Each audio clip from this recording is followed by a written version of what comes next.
زموږ د سر لاندې د مځکې په ژورو کې داسې اور بل دی چې که یو ځل راویښ سي د حسابه وتلي انسانان او جاندار به د مځکې د سر څخه ورک کړي.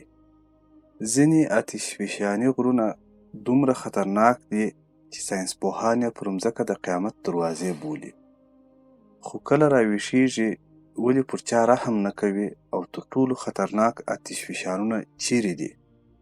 راځئ په دې ویډیو کې نن په دغه ټولو پټ رازونو ځان خبر کړو. السلام علیکم، زما نوم عبدالحق. نن یو ځل بیا د خیرخوا یوټیوب له اړخه ستاسو په خدمت کې. که موږ د مځکې کښته ولاړ سو نو یو دایمي دوژخ دی. د 12 سانتي ګریډ څخه هم ګرمه لاوا میګما هم ورته وایي د اور په زور پورته راوځي او د آتش فشان غره په شکل یو ډیر خطرناکه چاودنه کوي. ځینې وخت د 100 دقیقو چاودنه دومره پیاوړې او وحشتناکه وي چې د 100 ښارونو ژوند په 100 ثانیو بدل کړي. د دنیا د لوی خطرناک او فعال آتش فشانو څخه یلوستون سوپر والکینو د نړۍ لوی آتش فشان بلل کیږي. یلوستون سوپر والکینو په امریکا کې موجود دی او د دنیا له خطرناکه آتش فشانو څخه دی. دا سوپر والکینو یو عادي غر نه بلکې یو خطرناکه آتش فشان دی. داسې ویل کیږي که دا غر وچ وي نو د امریکا 3 برخې به په 1 ساعت کې د خاورو سره خاورې سي. ساینسپوهان ویره لري چې دا سوپر والکینو 6 لکه کلونو څخه خاموش دی او بیا خو هر خاموش شی یو نه یو ورځ خامخا چیغې وهي. او دا به کم وخت وي؟ د دې علم صرف د الله جل جلاله سره دی. ماونټ ویزویس د دنیا 2م لوی آتش فشان په ایټالیا کې پروت دی. دا هم هغه غضبناکه آتش فشان دی چې د روم د زمانې مشهور پومپی ښار یې په یوه ورځ د خاورو لاندې کړ. خلک په سړکونو ولاړ وموندل سول لکه وخت چې ناڅاپه درېدلی وي او ټول اجسام ساکت او خاموش پاتې سوي. نن هم د دې غره سره شاوخوا 3 میلیونه خلک ژوند کوي او دا غر هره لحظه د تیاری په حالت کې د خالق د حکم په انتظار وختونه سبا کوي. ساکورا جیما په جاپان کې موقعیت لري.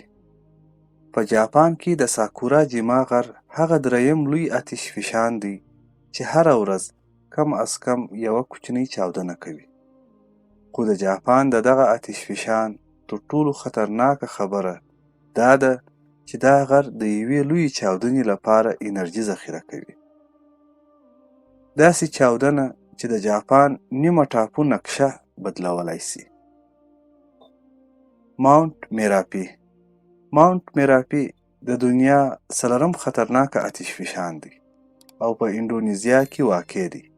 هر ځل چې راویښ سي تورې وریځې، ګرمې ډبرې او آتشي بادونه چې د 200 کیلومتره څخه هم زیات واټن پوښي. خلک وایي چې د شپې لخوا د غره په خوله کې سرې لمبې داسې ښکاري لکه یو وحشي جن چې په غوسه کې چیغې وهي.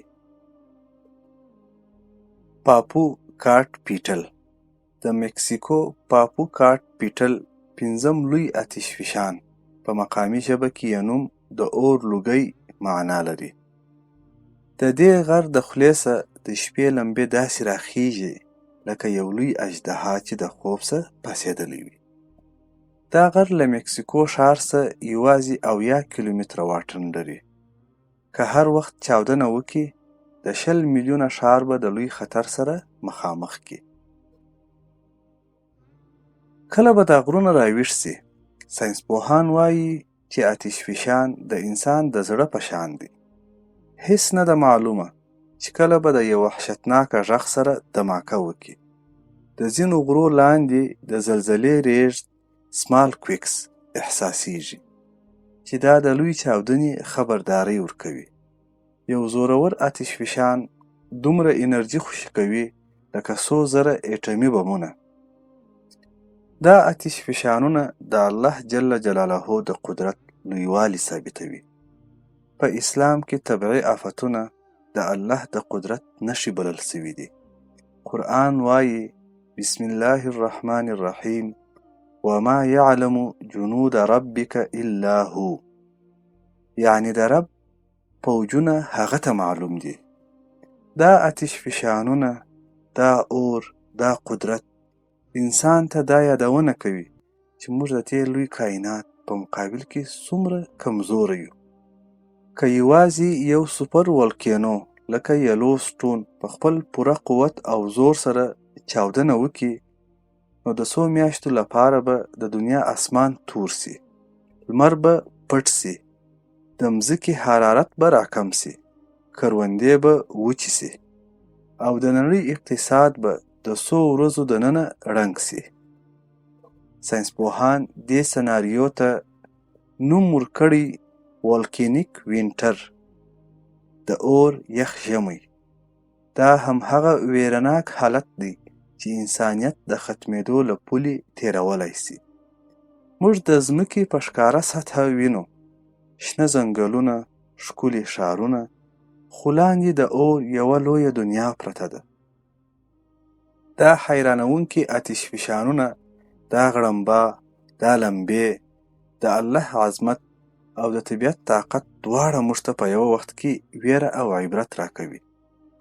که تاسې نور هم داسې جالب، حیرانونکي او حقیقي معلومات غواړئ نو زموږ چینل حتما سبسکرایب کړئ.